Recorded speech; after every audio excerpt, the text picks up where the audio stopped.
골로새서 3장 12절부터 14절까지 공독합니다.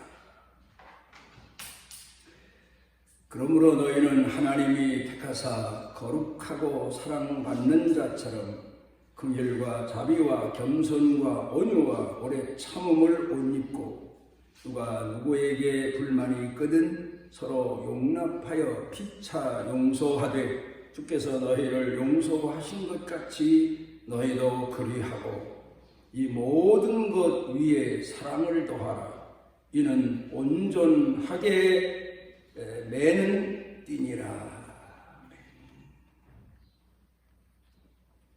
사람이 나이가 많이 들어갈수록 자기 과거를 돌이켜 보며 회개할 것을 회개하고 정리할 것을 정리합니다마는 어떤 80세 된 은퇴하신 목사님의 감정입니다. 이분이 목회를 오랜 동안 하시다가 다른 사람보다 5년이나 일찍 65세에 은퇴를 하셨습니다. 사람들이 아니 왜 5년을 더 하실 수 있는데 65세 은퇴하십니까? 하니까 이분 말씀이 후대 사람들에게 자리를 양보하는 것도 목회자의 도리입니다. 그래서 사람들은 그런 줄만 알았습니다. 그런데 이 목사님이 어느 날 아주 가까운 친구 목사님에게 자기 마음에 감추어 두었던 이야기를 털어놓습니다. 사실은 내가 남들보다 5년 일찍 은퇴하게 된 것은 목회하는 동안에 장로님 한 분이 그렇게 사사건건 자기와 부딪혀서 의견 충돌이 너무 심해서 견딜 수가 없어서 일찍 은퇴를 결심했노라고 그러시더라는 겁니다. 그래 그 친구 목사님도 그분 또 교회를 생각해서 그 이야기를 가슴에 담아 두고만 있었는데 하루는 그러니까 은퇴하신 지 15년 후 지난 80세쯤 됐을 때에 그 자기와 계속 목회할 기간 동안에 부딪히던 그 장로님이 지금 이제 말기암으로 다 돌아가고 있다. 그런 소식을 듣습니다. 그래서 이 목사님이 돌이켜 생각해보고 그 장로님 찾아가서 나와 목회 기간 동안에 좋지 않았던 감정을 다 풀어야지. 그리고 천국을 기쁜 마음으로 가시게 해야지. 그리고는 그 장로님 계신 병상을 찾아가셨습니다. 그래 가서 그 장로님을 만나서 장로님 옛날 우리 서로 내가 목회하는 기간 동안에 부딪혔던 것 나쁜 감정 다 화해합시다. 용서합시다. 그랬더니 그 장로님 하시는 말씀이 목사님 저는 벌써 일찌감치 다 마음속에서 용서했습니다. 그러시더라는 거예요. 그래 목사님이 진즉 마음속에 놀라신 겁니다. 목사보다 장로 신앙이 더 좋았나. 나는 80세 되도록 지금까지 그 장로님 생각만 하면 가슴속에 맺힌 한이 많았는데 이 장로님은 일찌감치 풀었다니 그런 생각을 하고 그 병상을 나옵니다. 그리고 며칠 후에 그 장로님 돌아가셨는데 장례 후에 이 목사님이 다니시면서 그 장로님 칭찬을 하셨답니다. 참 나보다 훌륭한 장로님이시라. 목사는 은퇴한 지 15년이 지나도 그걸 풀지 못했는데 찾아가서 얘기를 하니까 그 장로님은 먼저 벌써 이미 다 마음속에서 그 맺힌 여러 가지 한을 용서하고 또 아픔도 스스로 다 치유받았다고 하니 목사보다 훌륭한 장로님이셨습니다. 그런 이야기를 했다는 겁니다. 사람이 살아가는데 절대 필요한 조건이 있는데 그 중에서 우리 예수 믿는 사람들에게 있어서 성도가 성도됨에 있어서 절대 필요한 조건 세 가지가 있다고 볼 수 있겠습니다. 성경이 가르치는 교훈입니다. 사람이 신앙생활을 하면서만 신앙생활을 한다고 하지만 이런 사람도 있고 저런 사람도 있고 길을 가다 보면 앞서가는 사람도 있고 뒤에 가는 사람도 있는 것처럼 신앙이 더 좋아 보이는 사람도 있고 신앙이 좀 못해 보이는 사람이 있을지라도 이 세 가지는 분명 가슴 속에 새겨두고 신앙생활을 해야 됩니다. 첫째로는 회개하면서 예수를 믿어야 됩니다.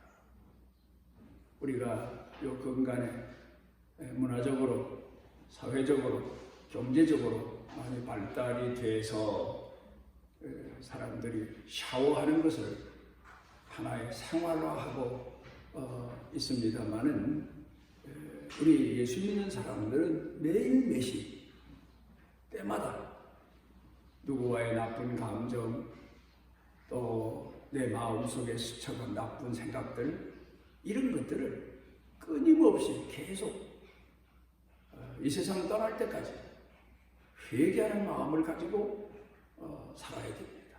그래서 우리 회개가 단 한 번에 이루어지는 게 아니고 내내 살아가면서 마음을 사랑을 못다한 것도 회개의 제목이 될 수 있고 충성하지 못한 것도 회개의 제목이 될 수 있고 게으른 것도 회개의 제목이 될 수 있고 어떻든 회개하면서 예수를 믿어야 된다는 것 이게 하나의 가장 중요한 첫 번째 단계입니다. 두 번째로는 성령으로 중생해야 됩니다. 거듭나야 됩니다.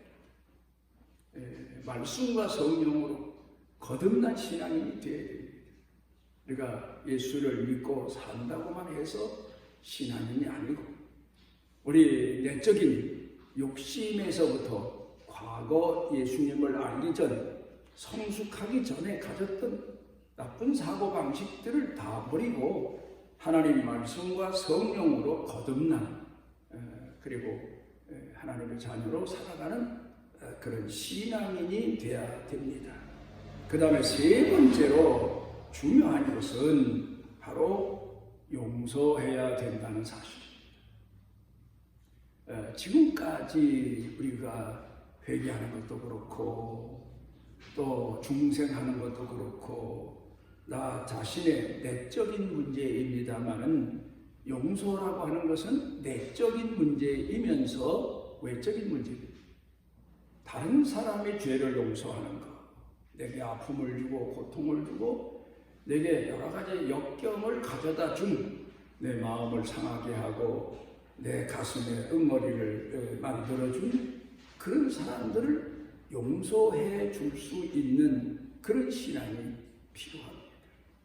예수님이 우리에게 가르쳐 주신 기도를 가만히 돌이켜보게 되면 주기도문 중에 우리가 우리에게 죄 지은 자를 사하여 준 것 같이 우리 죄를 사하여 주옵시고 하나님 앞에 우리가 용서를 기도합니다. 회개합니다. 그런데 그 용서를 받고 하나님의 긍휼하심을 잊기 위해서는 내가 남에게 당한 여러 가지 아픔도 고통도 다른 사람의 잘못도 용서해 주어야 하나님도 용서해 주신다. 그걸 가르쳐 주시고 계십니다. 그런데 우리는 하나님 앞에는 용서받기 위해서 잘못된 죄에 대해서 회개를 끊임없이 하지만 내게 나쁜 감정을 갖게 한, 내게 원한을 갖게 한, 내게 평생의 고통을 갖게 한 그 사람 용서에 대해서는 인색하거나 까마득히 잊어버릴 때가 참 많습니다. 용서하는 것, 그게 바로 나 자신을 위한 일이요 하나님과 막힌 담을 허는 일이요 하나님의 사랑과 긍휼하심을 받는 일이다 하는 것을 잊어서는 안 됩니다. 그래서 신앙인다운 신앙인으로 살기 위해서는 매일매일 회개 생활이 연속돼야 됩니다. 또 매일매일 내 욕망과 내 자신의 사고방식에 의한 삶이 아니고 말씀과 성령으로 거듭난 그런 신앙생활을 해야 됩니다. 그리고 하나님 앞에 용서를 비는 것처럼 내가 먼저 다른 사람들이 내게 와서 용서를 구하지 않아도 그 사람들을 용서해주는 그런 마음의 자세를 가지고 살아야 비로소 신앙인다운 신앙입니다. 그렇게 성경은 우리에게 가르쳐 교훈하고 있습니다. 프레드 러스킨이라고 하는 사상가가 쓴 용서라고 하는 책이 있습니다.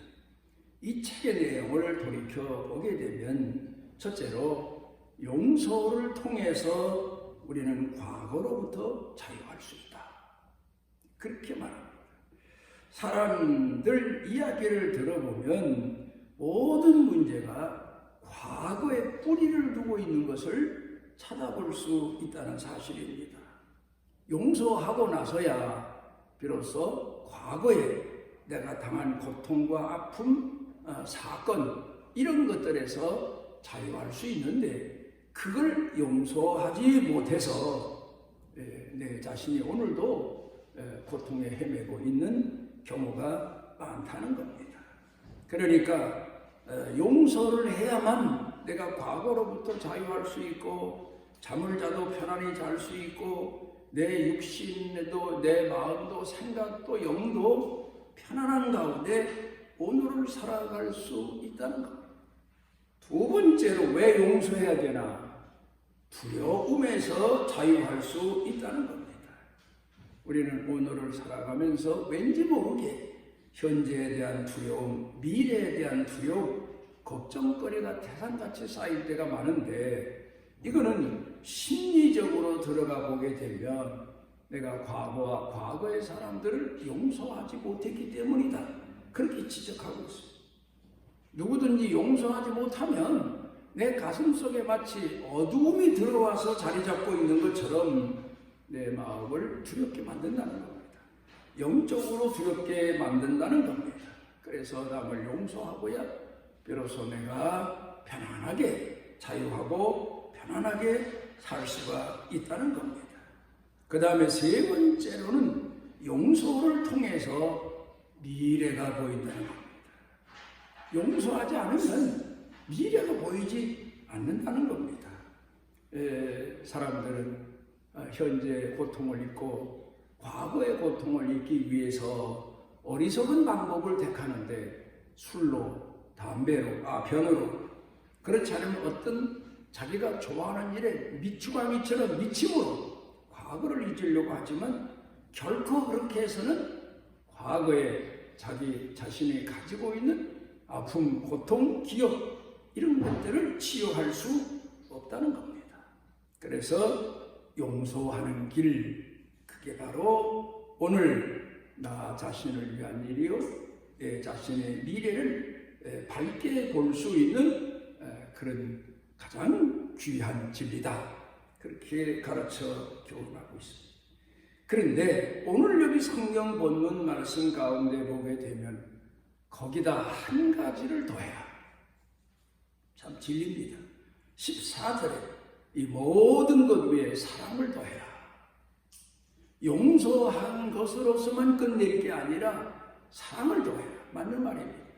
용서 한번 하고 나면 그 다음에 믿게 보인 사람은 계속해서 믿게 보이게 되고 그 사람을 통해서 내가 상처를 입게 되고 나쁜 기억을 갖게 됩니다.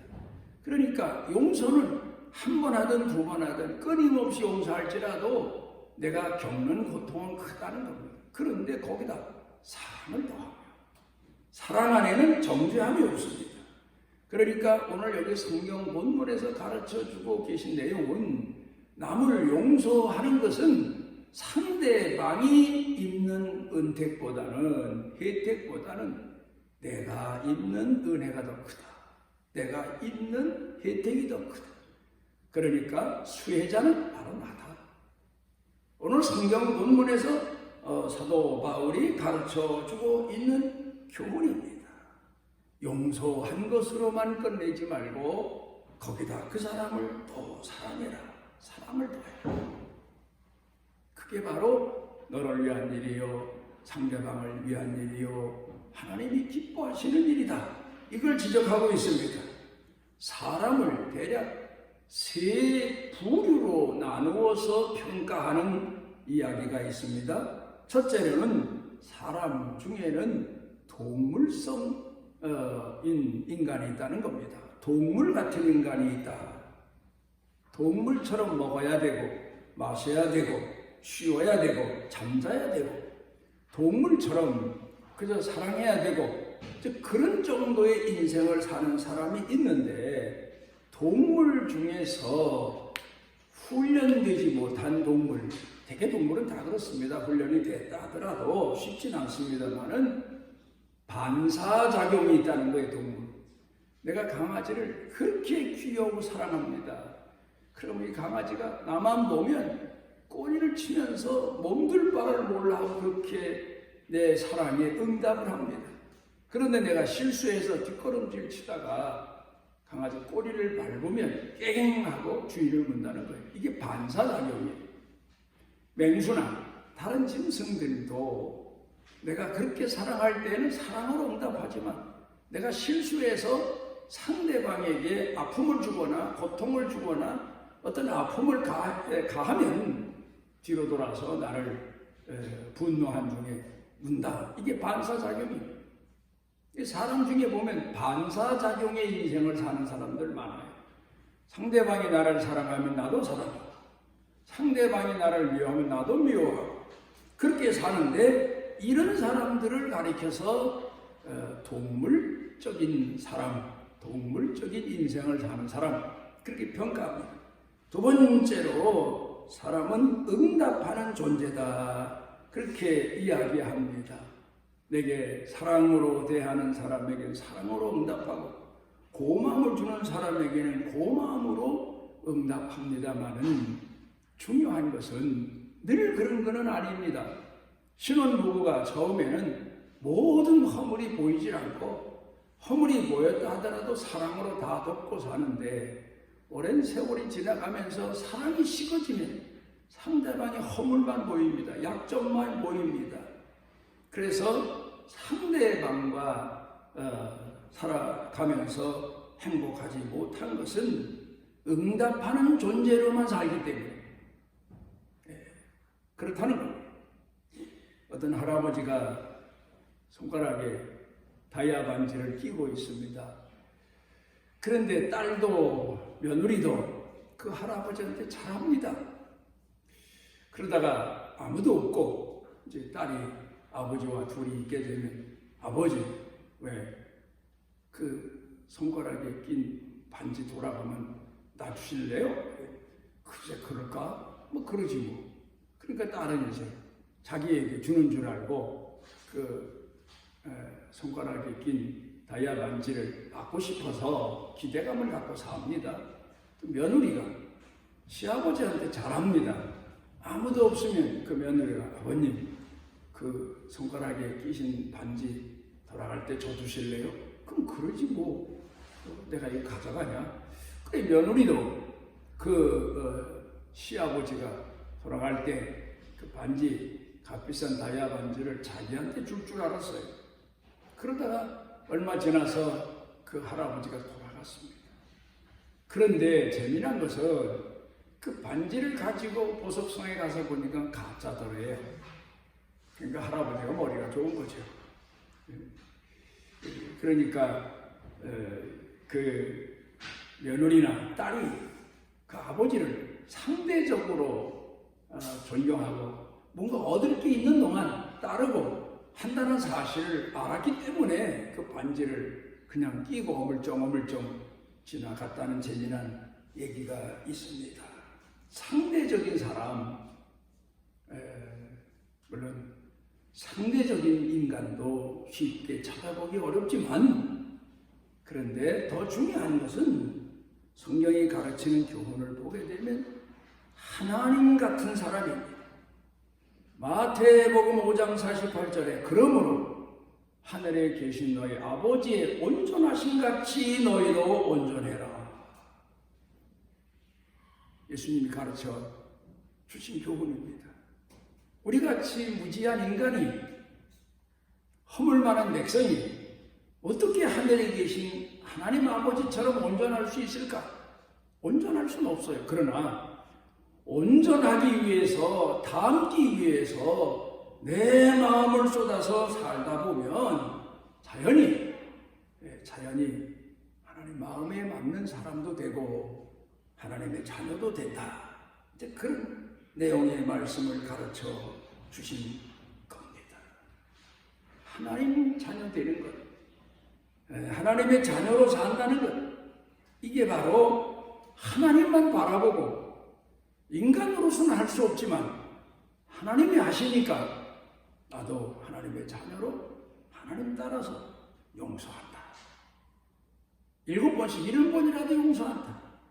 또 오늘 본문의 말씀처럼 용서하라. 그리고 그 위에 사랑을 더해라. 그래, 사랑하자. 억지로라도 사랑하자. 하나님이 가르쳐 주셨으니까 그런 마음으로 살아가는 사람, 그 사람을 신앙인이다. 그렇게 평가할 수가 있겠습니다. 용서가 뭡니까? 참 중요한 내용입니다. 내가 내게 잘못한 사람을, 내게 아픔이나 고통 준 사람을 용서하지 못할 때에 내가 범하는 죄가 있어요. 무슨 죄를 범하나? 교만의 죄, 오만의 죄입니다.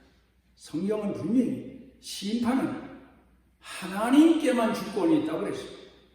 그런데 내가 남을 용서하지 못하는 것은 은연중에 너 벌 받아라, 죄값 받아라, 그런 기대감을 가지고 있는 거예요. 하나님만 사람을 벌 주실 수 있는데 벌 받기를 원하는 것은 내가 심판주의 주권을 침해하는 거다. 성경은 이 점에 대해서 가르쳐 교훈하고 있습니다. 로마서 12장에 그래서 사도 바울은 원수 갚는 건 인간에게 주어진 게 아니다. 권한이 아니다. 하나님께만 있는 하나님의 권한이다. 주권이다. 내가 만약에 남을 용서하지 못합니다. 그 사람이 나한테 잘못한 만큼 벌 받기를 바랍니다. 근데 하나님이 벌을 안 주세요. 나도 지내오면서 내 목회 현장에서 지나치기만큼 내게 고통과 아픔을 준 사람, 얼마 기간 동안 은근히 저 벌 받을 줄로 기대하고 기다려본 적도 있어요. 얼마나 어리석은 목사였습니까? 나중에 깨닫고 얼마나 회개했는지 모르고. 그런데 하나님 말씀을 깨닫지 못하면, 내가 상대방을 용서하지 못하고 상대방이 잘못 저지른 죄값을 받기를 바라면 그 죄값을 받나 하면 그렇지가 않아요. 그런데 결국 그렇게 되면 내가 결국 하나님께 원망을 하게 되죠. 하나님, 왜 진실한 나는, 성실하게 산 나는 이렇게 고통을 당하고 저 원수 같은 사람은 왜 저렇게 번성하고 편안합니까? 하나님을 원망할 수 있고 하나님의 주권을 침해할 수 있다는 말입니다. 그래서 우리는 용서해야 된다는 겁니다. 교만하지 않기 위해서, 오만하지 않기 위해서, 하나님의 주권을 침해하지 않기 위해서. 그 다음에 가장 중요한 것은 용서하지 못하면 내가 영적으로, 정신적으로, 육적으로 그 고통을 안고 삽니다. 그러니까 내 스스로 내게 고통을 주는 겁니다. 자, 우리가 지나가는 사람이 어쩌다가 칼끝이든 무슨 잘못을 저질러서 내게 상처를 줍니다. 그러면 나는 그 상처를 빨리 소독하고 약 바르고 붕대를 감고 치유를 해야 상처가 환처가 깊어지질 않고 얼마 후에는 그 상처가 낫지 않습니까? 그런데 그 상처를 치료도 안 하고 방치해두고 내게 상처 준 사람만 원망하면 그 황처가 나중에 깊어서 그게 나중에 내 지체를 잃을 수도 있고 내 목숨을 잃을 수도 있습니다. 용서라는 게 바로 그렇단 말이에요. 용서하지 못하면 내가 평생 겪는 영적이고 육적인 고통이 얼마나 심하고 아픈지 모릅니다. 용서해라. 그래야 바로 내 영육이 회복된다. 세 번째로는 잊어버려서 이 용서라는 문제가 해결되는 게 아니에요. 망각해서 되는 게 아니에요. 오직 용서해서만이 해결됩니다. 회복이 됩니다. 하나님의 긍휼하신 은혜가 내게 비로소 넘치도록 임하게 된다는 말이에요.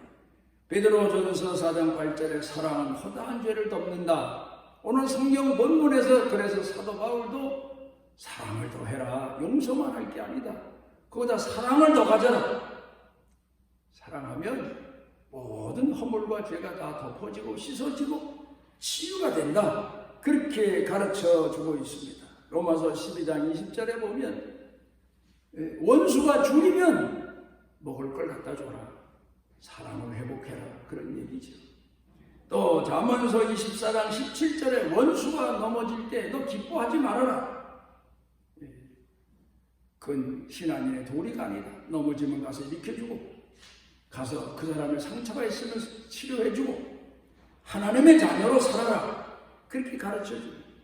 구약 성경 가운데서 용서의 대표적인 사람은 요셉이지요. 형들이 자기를 팔아서 노예시장에 끌려가면 그건 세상 사람이 말하는 대로 천원이 아니면 절대로 거기서 자유인이 될 수가 없죠. 하나님의 은혜가 아니면 그 자유인만 됩니까? 세상에 그 끌려간 애굽의 총리까지 됐으니 이 귀한 기적의 역사가 무엇으로부터 됐을까? 용서입니다. 형들을 용서한 것. 형들이 자기를 박았지만 하나님이 나를 먼저 보내셨다. 이런 고난은 내게 필요한 거다. 나를 연단시키시기 위해서 형들이 쓰여진 것뿐이다. 그래 나중에 형들이 기근 때문에 요셉 앞에 찾아왔을 때 형들을 위로합니다. 나를 애굽에 판 것으로 근심하지 마십시오. 하나님이 나를 이곳으로 먼저 보내셨습니다. 그리고 사랑을 더합니다. 거기다가 내가 형님의 자녀들을 다 양육하리이다. 오늘 우리가 살아가면서 용서로만 모든 사건이 종결되는 줄 알았는데 하나님의 자녀는 사랑을 회복하는 거다. 예수님이 땅에 오셔서 우리 죄만 용서하고 가신 게 아니지 않습니까? 우리를 얼마나 사랑하셨습니까? 원수를 얼마나 사랑하셨어요. 사도 바울이라는 그 사울이라는 청년도 용서만 하신 게 아니에요. 다메섹에서 내가 너를 용서하마 그러신 것만이 아니라 그 사울을 불러서 사랑을 주시고 그를 사도로 쓰시고 사랑을 넘치도록 주신 분이 예수님이십니다. 그러므로 우리는 용서를 할 뿐만 아니라 그 외에 사랑을 더할 줄 아는, 그래서 하나님의 자녀로 살아가는 그런 신앙인으로 오늘을 살게 되시기를 바랍니다. 우리를 지극히 사랑하셔서 원수된 우리를 용서하시기 위해서 십자가에 못 박혀 피 흘려 죽으셨을 뿐만 아니라 다시 부활하시고 찾아오셔서 우리를 부르시고 하나님의 자녀로 살아가도록 회복의 은혜를 더해 주시고 영육을 치료해 주시고 품에 품으시고 영원토록 하늘나라에서까지 영원한 사랑을 약속하신 주께 우리 아버지 하나님께 영광을 돌립니다. 우리도 이런 하나님의 아들로 딸로 오늘을 살아갈 수 있도록 믿음의 믿음을 더하시옵소서. 예수님 이름으로 기도드리옵나이다.